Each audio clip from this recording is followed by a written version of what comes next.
K സുധാകരനും VM സുധീരനും പരസ്യ പ്രസ്താവനകൾ അവസാനിപ്പിക്കണമെന്ന് രമേശ് ചെന്നിത്തല. എന്തെങ്കിലും പ്രശ്നങ്ങളുണ്ടെങ്കിൽ VM സുധീരൻ പാർട്ടിക്കുള്ളിൽ ചർച്ച ചെയ്യണം. തനിക്കും പ്രശ്നങ്ങളുണ്ട്, പക്ഷേ ആരോടും പറയാറില്ല. കോൺഗ്രസിൽ കൂട്ടായ ചർച്ചകളിലൂടെ ഐക്യം ഉറപ്പാക്കാൻ നേതൃത്വം മുൻകൈയെടുക്കണമെന്നും രമേശ് ചെന്നിത്തല പ്രതികരിച്ചു. ഇത്തരം വിഷയങ്ങളിൽ ഓരോ വ്യക്തികളല്ല അഭിപ്രായം പറയേണ്ടത്, പാർട്ടിയാണ്. കോൺഗ്രസ് പ്രസിഡന്റ് സോണിയാഗാന്ധിയും മല്ലികാർജ്ജുന ഖാർഗെയ്ക്കും കോൺഗ്രസ് പ്രസിഡന്റും കിട്ടിയ കത്തിനെ സംബന്ധിച്ച് അവരാണ് ഒരു തീരുമാനം എടുക്കേണ്ടത്. അത് പാർട്ടി വൈകാതെ ഒരു തീരുമാനം എടുക്കും. 23 വരെ സമയമുണ്ട്.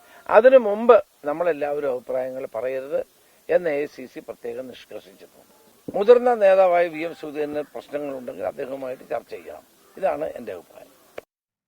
ഷഹദ് റഹ്മാൻ കോഴിക്കോട് നിന്ന് ചേരുന്നു കൂടുതൽ വിവരങ്ങളുമായി. ഷഹദ്, എന്താണ് ചെന്നിത്തല പറയുന്നത്? വേണു, പ്രധാനമായിട്ടും നമുക്കറിയാം ഇന്നലെ മെനഞ്ഞാന്നുമൊക്കെ ആയിട്ട് ഈ സുധീരനും അതുപോലെ തന്നെ കെ സുധാകരനും തമ്മിൽ ഒരു പരസ്യ യുദ്ധത്തിലേക്ക് തന്നെ കടക്കുന്ന ഒരു സാഹചര്യം ഉണ്ടായിരുന്നു. കാരണം ഈ പരിപാടിക്ക് പുറത്തും മാധ്യമങ്ങൾക്ക് മുൻപിൽ ഇരുവരും അവരുടെ പ്രതികരണങ്ങൾ പറയുകയും അത് പരസ്യമായിട്ടൊരു യുദ്ധത്തിലേക്ക് മാറുകയും ചെയ്യുന്ന ഒരു സാഹചര്യം ഉണ്ടായിരുന്നു.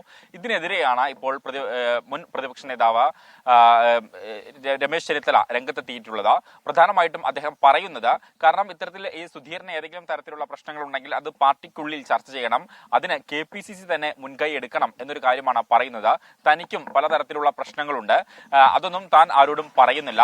അതുപോലെ ഇത്തരത്തിൽ സമാനമായ രീതിയിൽ സുധീരനും കാര്യങ്ങൾ ചർച്ച ചെയ്യണം. അതോടൊപ്പം തന്നെ ഈ പരസ്യ പ്രസ്താവനകൾ അത് ഇരു നേതാക്കളും അവസാനിപ്പിക്കണം എന്നൊരു കാര്യമാണ് പ്രധാനമായിട്ടും ഇന്ന് ചെന്നിത്തല പറയുകയും ചെയ്തിട്ടുള്ളത്. കാരണം ഇത് ഒരു തുറന്ന യുദ്ധത്തിലേക്ക് പോകേണ്ടതില്ല, പ്രത്യേകിച്ച് ഒരു ഇലക്ഷനൊക്കെ വരാൻ പോവുകയാണ്. ആ പശ്ചാത്തലത്തിൽ എല്ലാവരും ഒറ്റക്കെട്ടായി നിന്നാൽ മാത്രമേ പാർട്ടിക്ക് ഒരു വിജയം കൈവരിക്കാൻ സാധിക്കുകയുള്ളൂ. അതുകൊണ്ട് തന്നെ ഒറ്റക്കെട്ടായി നിൽക്കുകയും പാർട്ടിക്കുള്ളിൽ ഏതെങ്കിലും തരത്തിൽ പ്രശ്നങ്ങളുണ്ടെങ്കിൽ അത് ചർച്ച ചെയ്ത് പരിഹരിക്കുകയും വേണം എന്നൊരു കാര്യമാണ് പറയുന്നത്. ആ ഒരു പശ്ചാത്തലത്തിൽ ഇത്തരം നടപടികളിലേക്ക് മുന്നോട്ട് പോകരുത് എന്നൊരു കാര്യവും പറയുന്നുണ്ട്. കൂടാതെ ഈ അയോധ്യ വിഷയവുമായി ബന്ധപ്പെട്ട് അദ്ദേഹം പറയുന്ന ഒരു പ്രധാനപ്പെട്ട കാര്യം, ആ ബൈറ്റാണ് നമ്മൾ അല്പം മുമ്പ് പ്ലേ ചെയ്തിട്ടുണ്ടായിരുന്നത്. കാരണം ഇത് സംസ്ഥാനത്ത് തീരുമാനിക്കേണ്ട കാര്യമല്ല, മാത്രവുമല്ല വ്യക്തികൾ തീരുമാനിക്കേണ്ട കാര്യമല്ല, മറിച്ച് പാർട്ടി തീരുമാനിക്കേണ്ട കാര്യമാണ്.